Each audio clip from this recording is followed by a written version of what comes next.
తనకల్లు సాయిబాబా గుడి గోపురంపై ఉదయం కురిసిన వర్షానికి పిడుగుపడి గుడి చుట్టూ పొగ ఏర్పడింది. గమనించిన వాచ్మెన్ వెంటనే ఆలయ ధర్మకర్తకు ఫోన్ చేశారు. ఆలయ ధర్మకర్త, గ్రామ ప్రజలు గుడి దగ్గర చేరుకుని చూడగా గుడి గోపురం పై భాగాన పెద్ద రంధ్రం ఏర్పడింది. పిడుగు దాటికి గుడి గోడల్లో పగుళ్లు ఏర్పడ్డాయని, ఎటువంటి నష్టం వాటిల్లలేదని, ఆ దేవుడే పెద్ద ప్రమాదం నుండి తప్పించాడని ఆలయ ధర్మకర్త తెలిపారు.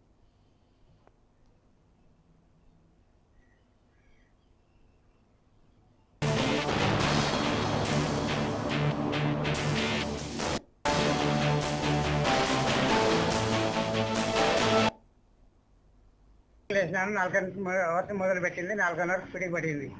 ఆ పిడికి పడిన తర్వాత అంత పొగ వచ్చి కమ్ముకునింది. అరగంట ఉండింది పొగ. గాలి లేదు, అప్పుడు గాలి ఉంటే వెళ్ళిపోయేది పొగ. సాయిబాబు గుడి నేను ట్రెజరర్గా పనిచేస్తున్నాను. ఇట్లా ఆలయ ధర్మకర్త, మెయింటెనెన్స్ అంతా నేనే చేస్తున్నాను.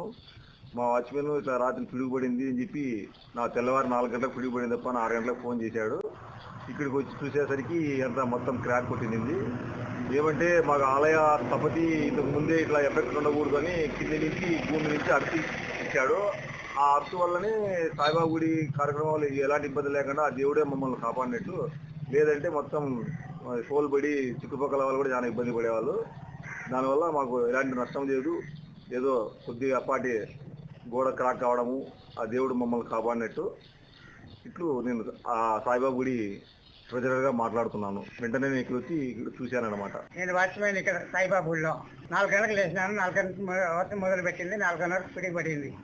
ఆ పిడికి పడిన తర్వాత అంత పొగ వచ్చి కమ్ముకునింది. అరగంట ఉండింది పొగ. గాలి లేదు.